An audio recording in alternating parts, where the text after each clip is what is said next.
llanto y dolor, nuestra pobre Colombia no tenía salvación, solo sombras de muerte abrazaban a nuestra nación, olvidados del mundo, pero de Dios no. El Señor ya tenía corazón preparado para esta bella obra que hoy contemplamos.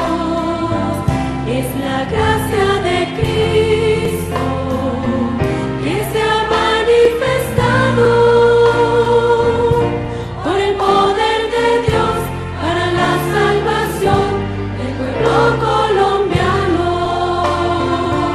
Hoy podemos cantar libertad, hoy podemos gritar libertad.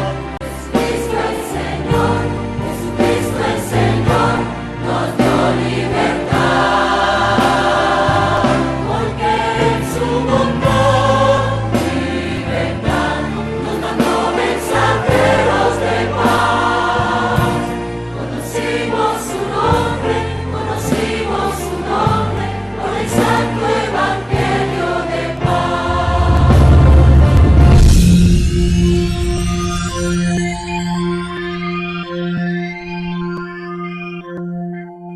70 años de Pentecostés. Ese miércoles 12 de mayo de 1937, en que Axel Werner Larsen descendió del barco en Puerto Colombia, quizás no sospechó que estaba dando comienzo a una de las historias más fascinantes: el nacimiento y desarrollo de la Iglesia Pentecostal Unida de Colombia. Aunque en el periódico El Heraldo de Barranquilla se anunció a los viajeros que llegaban a la ciudad en la edición 1008 del 12 de mayo, y las correspondientes a los días siguientes no aparecen los nombres de Axel Werner ni de Abigail Gertrudes, pero igual había llegado a nuestra patria una pareja que traía el encargo de predicar el mensaje del nombre de Jesucristo, y esto afectaría profundamente a nuestra nación. La familia misionera Larsen Staples estaba compuesta por Axel Werner, su esposa Abigail Gertrudes y su pequeño hijo Kate, los cuales fueron enviados por la Iglesia canadiense Asambleas Pentecostales de Jesucristo a iniciar la obra pentecostal en Colombia. Nadie los estaba esperando. La persona que había quedado de contactarlos no pudo viajar desde Barrancabermeja porque el nivel del río no era el adecuado para la navegación. El hermano Larsen rememoraba 33 años después la sensación que vivió ese día, lo cual describió con las siguientes palabras: no había ni un colombiano presente en aquel día del mes de mayo de 1937, cuando salimos del barco marítimo poniendo nuestros pies sobre la tierra de Colombia por primera vez. Pero el Señor de la mies estaba presente, dándonos la bienvenida a esta parte de su viña. 3 días después de estar en Barranquilla, llegó Carlos Bertol, un misionero interdenominacional, con el cual los Larsen habían hecho contactos desde el Canadá. Abigail y el pequeño Kate viajaron con Bertol mientras el misionero Larsen esperaba el equipaje. Se irían por el río Magdalena hasta Barrancabermeja y luego por vía férrea hasta Bucaramanga. Ya estando en Bucaramanga, en la casa de los Bertol, viajaron a Málaga, provincia de García Rovira, en el departamento de Santander, para conocer la obra que los Bertol habían desarrollado y presenciar el bautismo de algunos creyentes. Allí el misionero Larsen tuvo el privilegio de ver a los primeros colombianos bautizándose en el nombre de Jesús y recibiendo el Espíritu Santo, hablando en lenguas. La experiencia en García Rovira sirvió como experimento para probar la reacción de los colombianos y saber que la evangelización no sería fácil, pero tampoco imposible. De regreso a Bucaramanga, los Larsen comenzaron de manera definitiva la obra que los Bertol habían intentado iniciar esos días antes. Así que la ciudad de Los Parques se convirtió en el nuevo hogar de los Larsen, y la plaza central en el primer escenario de evangelización. Una mesita, unas pocas Biblias y un hombre alto, delgado, de aspecto nórdico, con un castellano distorsionado, comienza a ofrecer Nuevos Testamentos y Biblias a los transeúntes. La hermana Abigail, por su parte, reunía los sábados en la tarde a un grupo de niños a los cuales les enseñaba cantos y la palabra de Dios. Maruja Correa, una joven de Málaga, les ayudaba a predicar, mientras que ellos aprendían el idioma, pero en 5 meses Axel Werner ya estaba predicando en español. Fue entonces cuando realizaron los primeros cultos e inició la Iglesia Pentecostal Unida de Colombia. Una señora de nombre Amelia fue la primera que recibió a Cristo y es bautizada en el nombre de Jesús, por el hermano Larsen. Las primicias de la obra, ¡qué alegría! Pero a los pocos meses, algo intempestivo sucede. La hermana Abigail tiene complicaciones en su embarazo. Fueron 6 semanas de lucha. El misionero a punta de vela en las noches tenía que lidiar con su esposa en su agonía hasta que finalmente muere afectada por la eclampsia al dar a luz una niña. Él, con mucho dolor, sepulta a la misionera que vino a dejar su corazón en Colombia como lo había deseado. Yo sé que mi Redentor vive, figura en su epitafio. El misionero queda con un niño de 2 años y medio y una recién nacida. Sumido en la soledad y en la tristeza en medio de un país hostil a su labor y donde prácticamente no conocía a nadie, la misión le envía un mensaje diciéndole que regresara al Canadá. Pero él, convencido de su llamado, les envía otro mensaje diciendo: ha caído un soldado, manden refuerzos. En otras palabras, hermanos, la función apenas comienza. De ahí en adelante, las cosas empiezan a cambiar y una familia llegan al Señor, como fue la familia Bernal, Campo Elías, Jorge, su madre Emilia y sus hermanos. En 1940, el 8 de diciembre, el misionero Larsen bautiza a María Duque, Lucía Hernández, los niños Campo Elías Bernal de 12 años, Jorge Blanco de 10 años y Fayeta Cornelia Barnard, una misionera bautista que en su trabajo interdenominacional con los Bertol había recibido la revelación del nombre meses atrás. 8 días después, Axel Werner Larsen y Fayeta Cornelia contrajeron matrimonio. La hermana Fayeta fue la mujer que Dios escogió para que acompañara y ayudara por más de 30 años al hermano Larsen en su labor misionera. Los hijos de ese matrimonio fueron Laverne, Caleb y Dwight. A fines del año de 1941, llegó a Colombia la familia misionera compuesta por James Elmer Ball, su esposa Grace Helen y su niña Charlotte de 1 año de edad, para atender la obra, entre tanto que los Larsen tomaban su descanso quinquenal. Los hermanos Ball trabajaron por un espacio de 11 años en Bucaramanga y luego regresaron a los Estados Unidos. En el año de 1942, el hermano Larsen y su familia viajaron a Barranquilla, desde donde zarparían en un barco para el Canadá, pero por dificultades con su pasaporte no pudieron viajar y tuvieron que quedarse en dicha ciudad. Esa estadía la aprovecharon e iniciaron su labor misionera en la ciudad vendiendo Biblias que les facilitaba la gente de la Sociedad Bíblica Americana, José Siciliani. Fue así como al poco tiempo establecieron la segunda iglesia en el país. Los hermanos Larsen, a partir del año 42, hicieron de Barranquilla su hogar permanente hasta 1970, que regresaron al Canadá. En el año de 1943, el misionero Sanford Johnston llegó a Barranquilla a casa de los Larsen y trabajó su primer periodo de 5 años en los diversos lugares del país donde se predicaba el mensaje del nombre.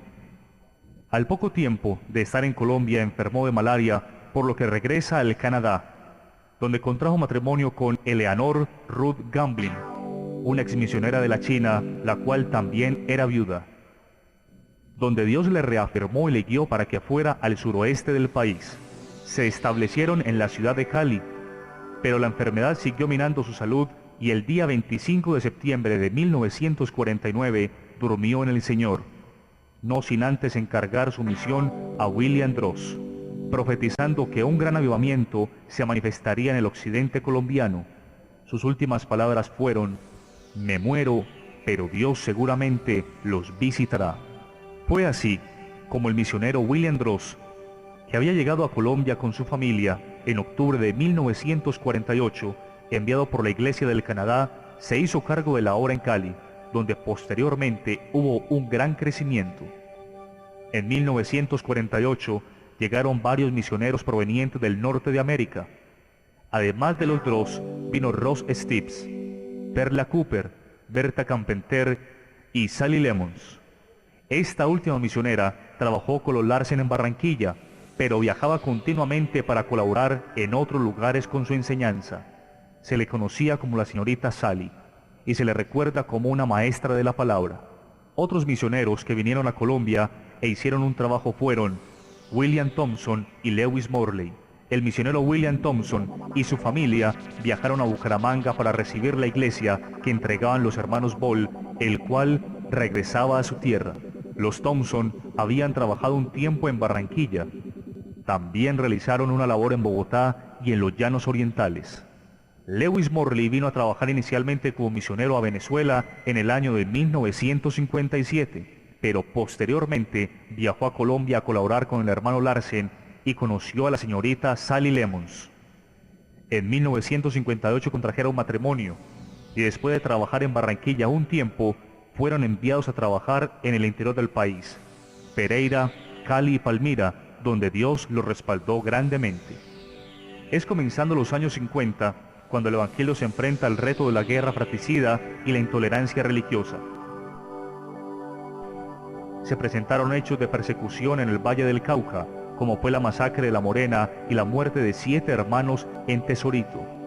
En ese mar de martirios, persecuciones, opresión, la sangre de los mártires que regó el suelo de nuestra patria fue semilla que produjo una gran cosecha. Una vez más, la iglesia emerge y sale a flote para continuar con la gesta evangelizadora por todo el territorio colombiano con el único objetivo de levantar el nombre de Jesús.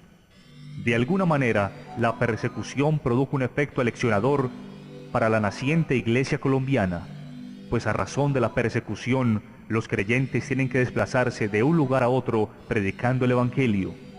Y es así como la década de los 50 marca el comienzo de una nueva etapa en la Iglesia Evangélica Pentecostal, la cual se caracteriza por su esparcimiento y desarrollo a lo largo y ancho del país. La Iglesia Pentecostal, que hasta entonces contaba con una membresía importante dentro de las iglesias evangélicas en Colombia, ya se había ubicado en las ciudades más importantes, estableciéndose cada una de ellas como eje principal de expansión del Evangelio a ciudades intermedias, pequeñas y también zonas rurales. Estas ciudades, en orden cronológico, en cuanto al establecimiento de la obra del Evangelio, son: Bucaramanga, 1937.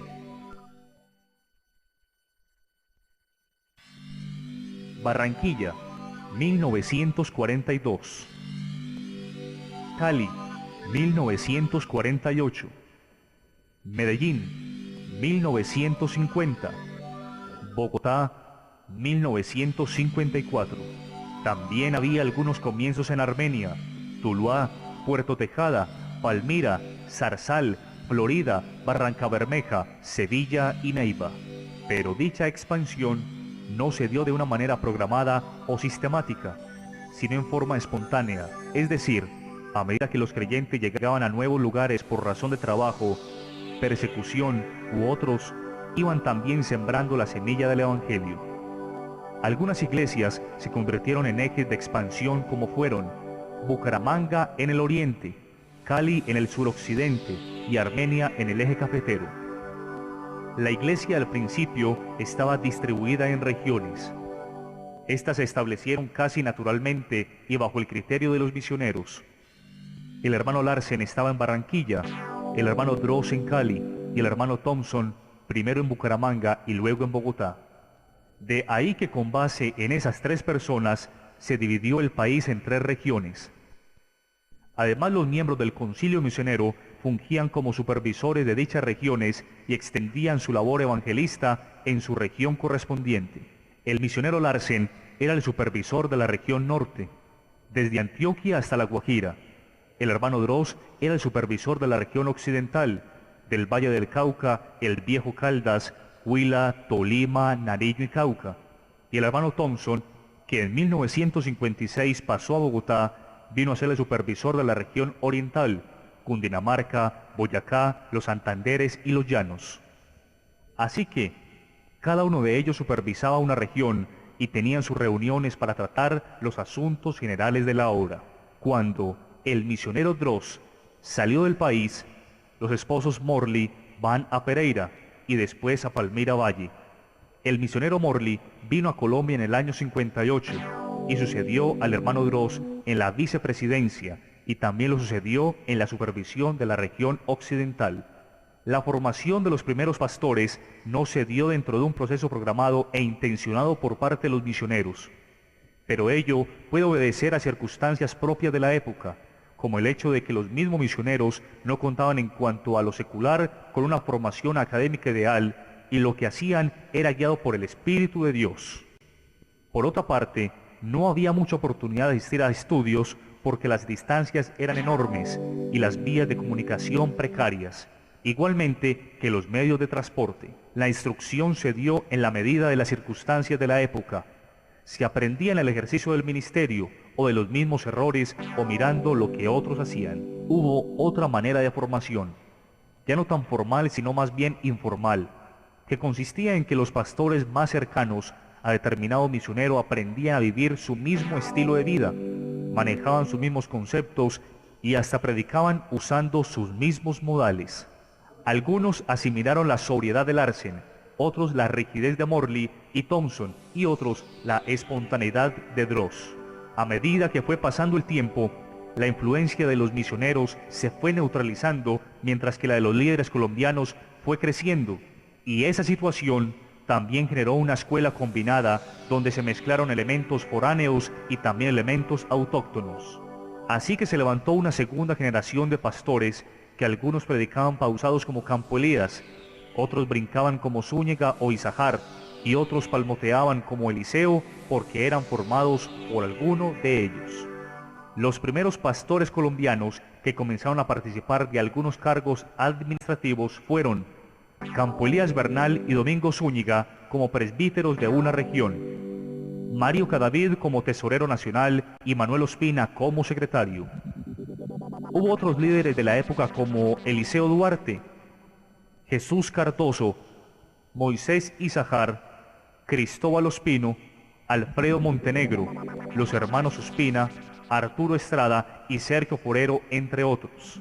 En 1967, y por disposición de la iglesia de quien dependían los misioneros, la Iglesia Pentecostal Unida de Colombia obtuvo su autonomía administrativa. Los dirigentes nacionales asumieron el reto con mucha responsabilidad, de tal manera que las próximas décadas fueron de gran crecimiento. Los misioneros fungían como consejeros, pero no tenían incidencia en la administración de la obra nacional. Al determinar los alcances del trabajo como consejeros, los misioneros Thompson y Morley decidieron renunciar a la membresía de la Iglesia Pentecostal Unida de Colombia en marzo de 1969 y de esta manera trabajar en forma directa con la Iglesia americana. El hermano Larsen había renunciado a su membresía de la Iglesia de los Estados Unidos y aunque no estaba de acuerdo con la nacionalización de la Iglesia, aceptó su papel de consejero y permaneció como miembro de la Iglesia Pentecostal Unida de Colombia.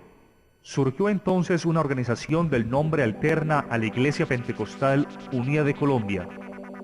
Dicha organización fue encabezada por los misioneros Thompson y Morley, apoyada por la Iglesia americana y algunos obreros colombianos. Estos misioneros continuaron su labor en Colombia a través de la Iglesia Pentecostés Unida Internacional. La primera Junta Nacional después de la adquisición de la autonomía la conformaban los siguientes hermanos. Presidente: Domingo Zúñiga.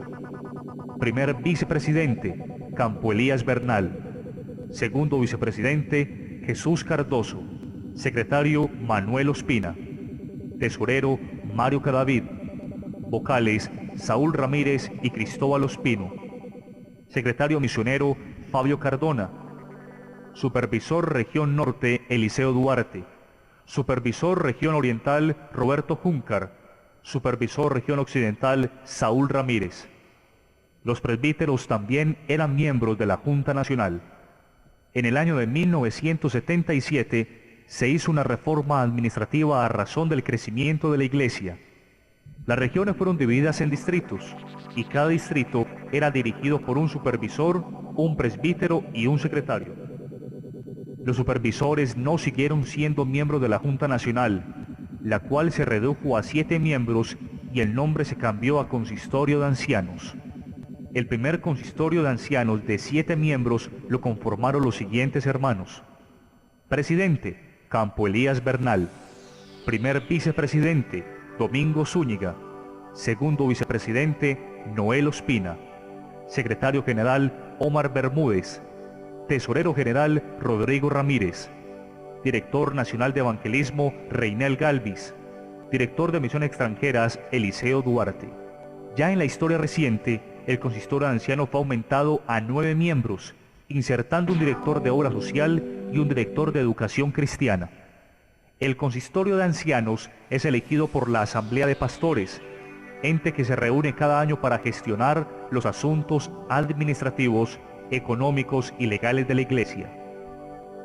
Desde que la Iglesia Pentecostal adquirió autonomía, han sido presidentes los siguientes hermanos: Domingo Zúñiga, Campo Elías Bernal, Eliseo Duarte, Noel Ospina, Octavio Valencia, Reinel Galvis y Álvaro Torres. Instalado el Evangelio en sitios estratégicos, Dios usó a muchos hermanos para avanzar en la expansión del reino de Dios, hasta llegar a una carrera triunfal y portentosa a lo que hoy es la Iglesia del Señor. La Iglesia pasó de los recintos cerrados a hacer presencia en los grandes escenarios públicos, donde miles de personas se congregan para rendirle adoración al Señor Jesucristo, autor y arquitecto de esta magna obra.